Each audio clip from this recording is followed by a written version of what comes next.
Orang yang mengalami insecurity itu kalau terus-menerus begitu, yang jelas dia cemas, pesimis, dan tidak bahagia. Karena terhadap dirinya sendiri saja dia tidak nyaman. Dia tidak merasa puas. Akhirnya apa? Dia serba pesimis dan tidak bahagia. Merasa rendah, tidak percaya diri, putus asa, depresi, kesepian, merasa tak berharga. Dalam situasi yang parah, bahkan ada yang, wah, apa sih gunanya aku hadir ke dunia ini? Apa arti keberadaanku? Bahkan ada yang sampai ingin mengakhiri hidupnya. Makanya tadi saya bilang, yuk kita bareng-bareng untuk lingkungan kita, untuk sekeliling kita, saling membantu untuk menegaskan diri kita bahwa kita ini manusia-manusia yang sama-sama berharga. Kalau hari ini kan banyak itu pertarungan saling menjatuhkan, saling merendahkan. Nah ini menurut saya eman-eman waktu dan energi kita untuk saling bertarung, saling menjelekkan, saling menjatuhkan. Akan lebih kondusif, nyaman, enak hidup ini kalau kita saling mendukung, saling menguatkan, saling menumbuhkan rasa percaya diri bahwa kita mampu, kita bisa. Jangan sampai nanti generasi yang akan datang lahir menjadi generasi yang serba cemas, pesimis, rendah diri, depresi, kesepian. Orang-orang yang mengalami insecurity semacam ini hidupnya pasti lelah. Lelah itu karena dia mikir dirinya sendiri yang tidak memenuhi standar-standar seperti yang dia harapkan. Kalau bisa dia ingin lari saja dari kenyataan. Dia tertekan karena tidak cocok antara ideal yang ada di pikirannya dengan kenyataan yang ada di depan matanya. Jadi dia akhirnya ingin lari dari kenyataan. Fisiknya lelah, batinnya lelah. Makanya dia punya kecenderungan, saya bilang tadi, kalau dalam situasi sangat parah, ini perlu psikolog, perlu psikiater. Hari ini banyak hal yang membuat kita jatuh pada insecurity. Mari kita bareng-bareng untuk menyembuhkan rasa minder, rasa tidak percaya diri ini. Nah, saya lanjutkan. Strateginya, mungkin sekarang ya. Strategi-strategi yang mungkin kita jalankan agar kita tetap percaya diri. Yang pertama apa? Ya, jangan lupa self-love. Kita cintai anugerah Allah pada diri kita. Yang pasti istimewa, pasti luar biasa. Dalam diri kita tersimpan aneka macam potensi. Hanya saja kita tidak pernah menengoknya. Kita selalu sibuk melihat cacatnya diri kita. Kita selalu sibuk melihat kurangnya diri kita. Kita bahkan tidak hanya diri kita itu senangnya melihat yang kurang dan yang jelek, yang cacat. Baik dalam diri kita, diri orang lain, lingkungan kita. Akhirnya kita hidupnya jadi murung, hidupnya jadi tidak ceria. Maka yuk kita hidup dengan gembira. Kita sadari bahwa seperti apapun situasi, masih banyak hal yang patut kita syukuri, patut kita gembirai. Itu strategi yang pertama. Strategi yang kedua, tidak usah terlalu aktif membanding-bandingkan diri kita dengan orang lain. Jadi tidak apple to apple. Semua orang itu punya keunikannya masing-masing. Kalau kita bandingkan kita dengan orang lain, misalnya, wah orang lain kok sukses sementara aku enggak. Ya mungkin suksesnya dia tidak semata-mata karena dia bakat sukses atau dia beruntung sukses. Dia sudah melakukan usaha, sementara kita hanya mengeluh saja. Kalau kita melakukan usaha sekeras dia, mungkin kita sesukses dia, bahkan lebih sukses dari dia. Tapi kita sering membandingkan diri kita dengan orang lain di level bahwa betapa bagusnya orang lain dan betapa jeleknya aku.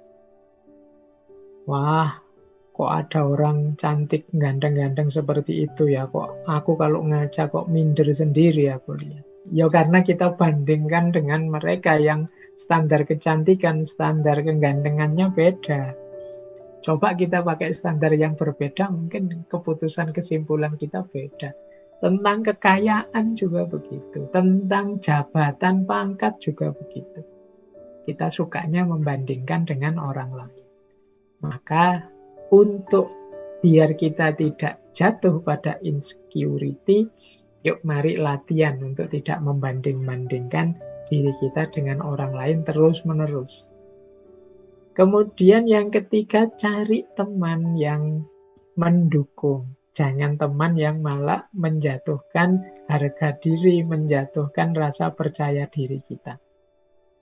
Kok terpaksanya punya teman yang nyinyir, punya teman yang suka nyela, punya teman yang tidak mendukung kepercayaan diri kita, ya sudah, jangan terlalu sering dekat-dekat. Biar apa? Biar kita tetap punya self-esteem, punya kebanggaan terhadap diri kita sendiri dan tidak jatuh pada insecurity. Yang keempat, carilah kelebihan dan keunikan kita. Ini membuat kita lebih nyaman, membuat kita lebih menerima diri kita. Oke lah, dalam aspek kuliah saya tidak lulus-lulus, nilai saya jelek.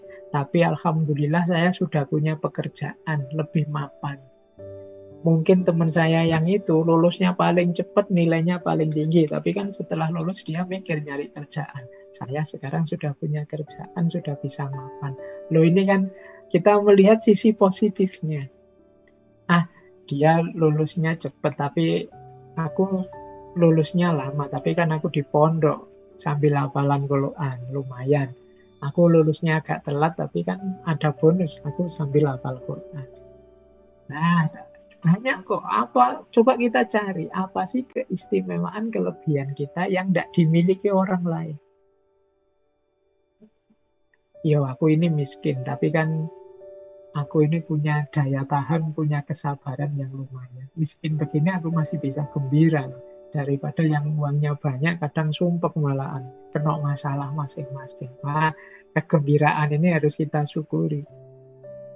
Nah, ini yang harus kita banyak temukan dari diri kita. Biar tidak isinya mengeluh saja. Kalau kita sudah bisa menemukan kelebihan, keunikan, saatnya kemudian untuk kita bersyukur. Mari kita syukuri. Orang yang bersyukur itu orang yang bahagia. Orang insecure itu sulit bersyukur karena dia melihat kurangnya dirinya, kesulitannya dirinya saja. Ya kalau orang merasa kurang, merasa sulit, bagaimana dia bisa bersyukur? Tidak mungkin nanti jatuh pada la in syakartum la azidannakum. Tidak mungkin ditambah oleh Allah, wong ya dia sulit bersyukur. Nah, ya seperti pertemuan sebelumnya, para filosof pun ya rame membahas tentang insecurity ini. Banyak yang mendalam membahas tentang insecure. Misalnya Epictetus. Epictetus ini filosof Stoa. Kata Epictetus, we suffer more in imagination than we do in reality. Kata Epictetus, kita itu lebih banyak tersakiti oleh imajinasi-imajinasi kita dibandingkan dalam kenyataannya. Jadi rasa tidak percaya diri tadi, rasa yang membuat kita tersakiti, membuat kita kecewa, membuat kita tidak nyaman, tidak aman dengan diri kita sendiri. Kalau pakai pikirannya Epictetus itu ya karena kita itu termakan oleh imajinasi kita sendiri. Imajinasi kita tentang diri kita yang sangat rendah, sangat buruk. Akhirnya ya Kita tidak ngapa-ngapain. Padahal in reality mungkin tidak begitu. Kita itu ya punya banyak keistimewaan. Hanya saja kita ditelan, dilibas oleh imajinasi-imajinasi jelek kita tentang diri kita sendiri. Ya, jadi kalau mengikuti Epictetus berarti apa? Yuk, pikiran kita dibawa ke yang positif-positif saja. Jangan mikir yang aneh-aneh, yang jelek-jelek, termasuk tentang diri kita. Yuk, kita memang manusia, kadang-kadang melakukan kesalahan, kekeliruan. Tapi kan bukan berarti terus kalau sudah salah, sudah keliru, terus kiamat. Bahwa kita ini pasti orang jahat, pasti orang jelek, kan tidak begitu. Kita masih punya daya dan kekuatan untuk melanjutkan hidup sebagai orang baik. Tinggal kita mengganti gaya hidup, mengganti pola hidup. Kan rumusnya di situ sebenarnya. Cuma label-label imajinasi-imajinasi yang kita tempelkan dalam diri kita, ini kemudian sering menghalangi langkah kita untuk berubah jadi lebih baik. Kita sudah menyerah dengan label, aku ini orang bodoh. Kita menyerah dengan label, aku ini orang tidak mampu. Kita menyerah dengan label, aku ini orang lemah. Ya selesai. Kalau kita sudah menyerah di situ, masuk ke lubang insecurity. Kemudian ini dilengkapi oleh pandangannya Dalai Lama. Kata Dalai Lama, lack of transparency result in distrust and a deep sense of insecurity. Kurangnya keterbukaan akan membuahkan ketidakpercayaan dan insecurity yang dalam. Jadi lack of transparency itu kan berarti tidak terbuka, tidak jujur, tidak apa adanya tentang diri kita. Ya tentu saja melahirkan orang lain tidak percaya pada diri kita juga tidak percaya pada diri kita, wong kita tidak paham. Kenapa kita tidak paham? Karena kita tidak jujur. Disitulah kita masuk pada insecurity. Karena kita tidak paham tentang diri kita, ya kita isinya serba bingung, mau apa, mau kemana.